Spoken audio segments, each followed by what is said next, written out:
Online classes में 10th class के बच्चों का स्वागत है। इससे पहले हमने लाइव चैप्टर में कई बातें पढ़ी हैं, लेंस पढ़ ली है, हमने दर्पण के बारे में पढ़ा है। आज हम पढ़ते हैं मानव नेत्र। देखो, मानव नेत्र ये अत्यधिक ज्ञानेंद्रिय अंग होता है, क्योंकि मनुष्य के शरीर में जो सबसे महत्वपूर्ण अंग है वो मानव का नेत्र ही होता है। क्योंकि बिना नेत्र की सहायता से हम संसार को देख नहीं सकते। कहने का अर्थ यह है कि संसार कैसा है, रंग बिरंगा संसार है, इसे हम आंखों से देख भी नहीं सकते। इसलिए आंख मनुष्य के शरीर में सबसे महत्वपूर्ण अंग माना जाता है, जैसा कि हम जानते हैं। आइए आज हम मानव नेत्र की संरचना के बारे में अध्ययन करते हैं। इसके विभिन्न भागों के रूप में बात भी करेंगे। मानव के नेत्र की संरचना सामान्य कैमरे के समान होती है, ठीक इसी प्रकार से मानव का नेत्र भी कार्य करता है। तो सबसे पहले हम बात करते हैं नंबर 1 स्वर पटल के बारे में।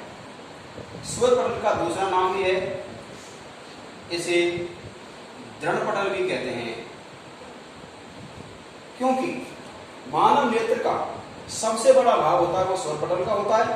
क्योंकि हम यदि किसी दूसरे मित्र की आंख को देखते हैं तो उसका जितना भी सफेद वाला भाग हमें दिखाई देता है उसे स्वर पटल कहते हैं।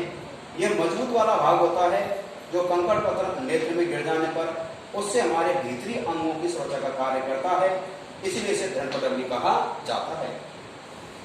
इससे आगे नंबर 2 हम बात करते हैं, जैसा कि जानते हैं नंबर 2 कॉर्निया। कॉर्निया के बारे में बात करते हैं।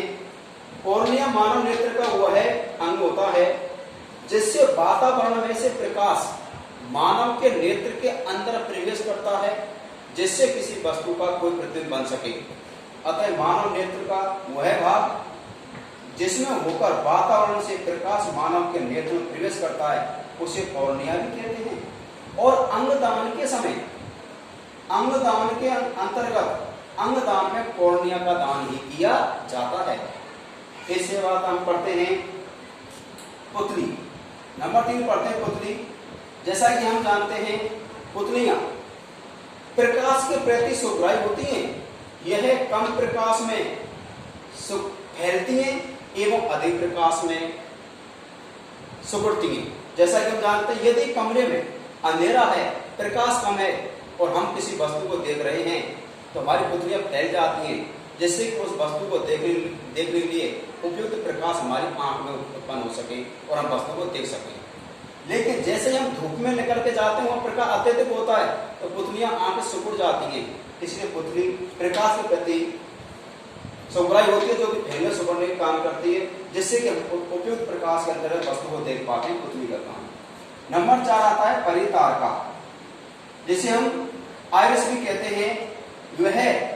यह पुतली के पीछे वाला पर्दानुमा संरचना होती है जो पुतली के फैलने और सिकुड़ने को नियंत्रित करती है। अर्थात परितारका का दूसरा नाम आइरिस भी होता है। इसका महत्वपूर्ण काम है, सुने, पुतली का फैलना और सिकुड़ना परितारका पर निर्भर करता है। यह एक पर्दानुमा रूप की संरचना होती है। अब बात करते हैं नंबर 5 रक्तक पटल की बात करते हैं। नेत्र के लिए रक्त के रूप में अर्थात O2 ऑक्सीजन व पोषण, ऑक्सीजन व पोषण नेत्र के लिए जो संरचना प्रदान करती है उसे हम रक्तक पटल कहते हैं। रक्त के माध्यम से मानव नेत्र के लिए ऑक्सीजन और पोषण प्रदान किया जाता है, उस अंग को रक्तक पटल कहा जाता है। नंबर 6 पे हम बात करते हैं दृष्टि पटल। इसका नाम होता है रेटिना। अर्थात मानव के नेत्र में जहां पर वस्तु का प्रतिबिंब बनता है उसे दृष्टि पटल या रेटिना कहा जाता है। अर्थात वह स्थान मानव के नेत्र में जहां वस्तु का प्रतिबिंब बनता है उसे रेटिना या दृष्टि पटल कहते हैं। इससे पहले हम बात करते हैं नेत्र लेंस। जैसा कि बात करते हैं नंबर 7 पर आता है नेत्र लेंस। मानव के नेत्र में उत्तल लेंस अर्थात किनारों से पतला और बीच में से मोटा उत्तल लेंस पाया जाता है, जो कि पारदर्शी होता है, जिसमें कॉर्निया में आने वाला प्रकाश मानव के नेत्र से सीधा निकल जाता है और दृष्टि पटल पर उसका प्रतिबिंब बनाता है। अतः इसको हम अभिनेत्र लेंस भी कहते हैं। इसे हम अभिनेत्र लेंस भी कहते हैं। क्योंकि प्रकाश की किरणों को ये एक बिंदु पर केंद्रित करने का कार्य करता है। अब हम बात करते हैं इसके अंदर प्रकाश नाड़ियां। नंबर 8, प्रकाश नाड़ी के रूप में हम बात करते हैं।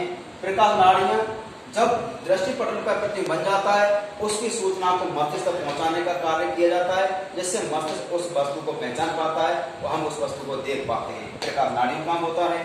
अब हम बात करते हैं नंबर 9, अंधबिंदु। वह है मानव नेत्र के अंतर्गत वह स्थान जहां पर नेत्र के अंतर्गत प्रकाश नहीं होता है, उस स्थान को हम अंधबिंदु कहते हैं। जैसा कि नाम से ही है, जहां पर प्रकाश नहीं पाया जाता है मानव नेत्र के अंतर्गत, इसे अंधबिंदु कहा जाता है। इससे अगला नंबर 10 पे आता है पीत बिंदु। पीत बिंदु के अंतर्गत हम बात करते हैं कि पीत बिंदु में क्या होता है, कभी कभी अचानक बाई चांस ऐसा होता है कि मानव नेत्र के अंतर्गत किसी वस्तु का प्रतिबिंब रेटिना या दृष्टिपटल पर नहीं बनता है, तो इसके अलावा जिस स्थान पर बनता है उसे पीत बिंदु कहते हैं। इस पर बनने वाला प्रतिबिंब स्पष्ट, साफ, स्पष्ट दिखाई देता है। अब हम इसके अंतर्गत हम बात करते हैं, मानव नेत्र के अंतर्गत 2 प्रकार के द्रव पाए जाते हैं, जैसा कि हम जानते हैं। नंबर 11 बताता है काचाभ द्रव।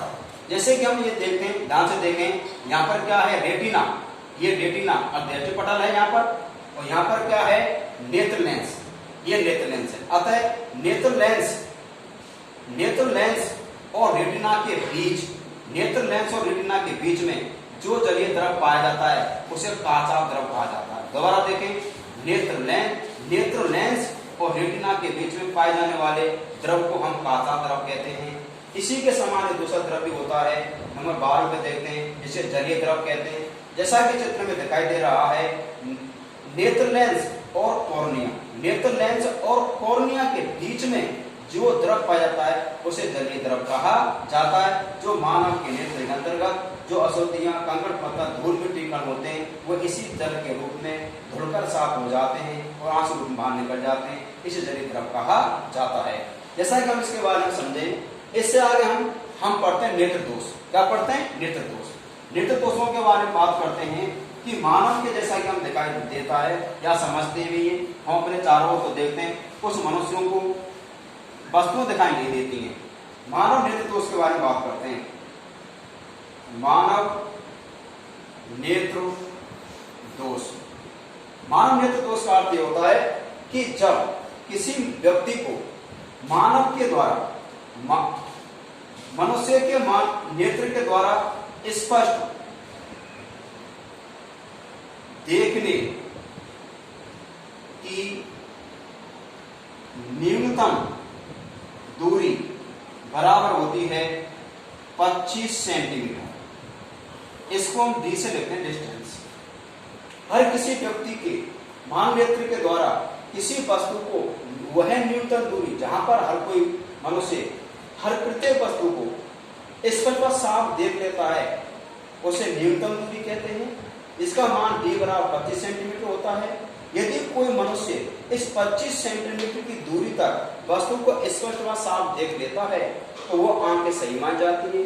लेकिन यदि कोई वस्तु में इतनी दूरी पर साफ व स्पष्ट दिखाई नहीं देती है तो उसे मानव नेत्र दोष युक्त नेत्र कहते हैं। मानवों में जो नेत्र दोष हैं वह निम्न 4 प्रकार के पाए जाते हैं। नंबर 1 आता है निकट दृष्टि दोष। निकट दृष्टि दोष। नंबर 2 आता है दूर दृष्टि दोष। नंबर 3 आता है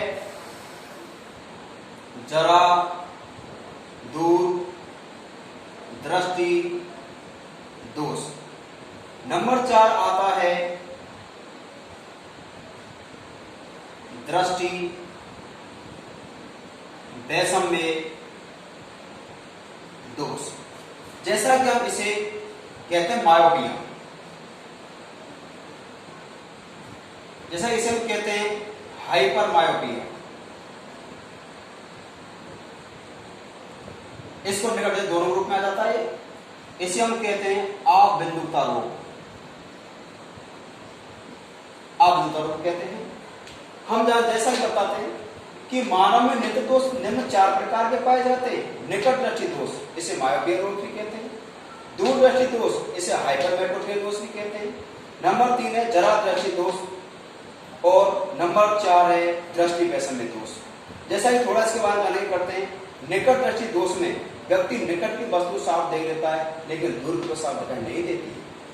दूर दृष्टि दोष में दूर की वस्तु साफ दिखाई देती है, निकट की साफ दिखाई नहीं देती है।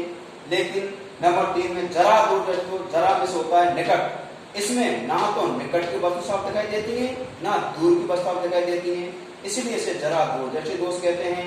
नंबर 4 पर आता है दृष्टि वैषम्य दोष। इसके अंतर्गत घड़ी हुई अवस्थाएं और क्षैतिज दोनों स्थिति एक साथ दिखाई नहीं देती हैं, इस दृष्टि वैषम्य दोष कहते हैं। इनके बारे में डिटेल पढ़ेंगे कल, आज इतना ही पढ़ते हैं। थैंक्स।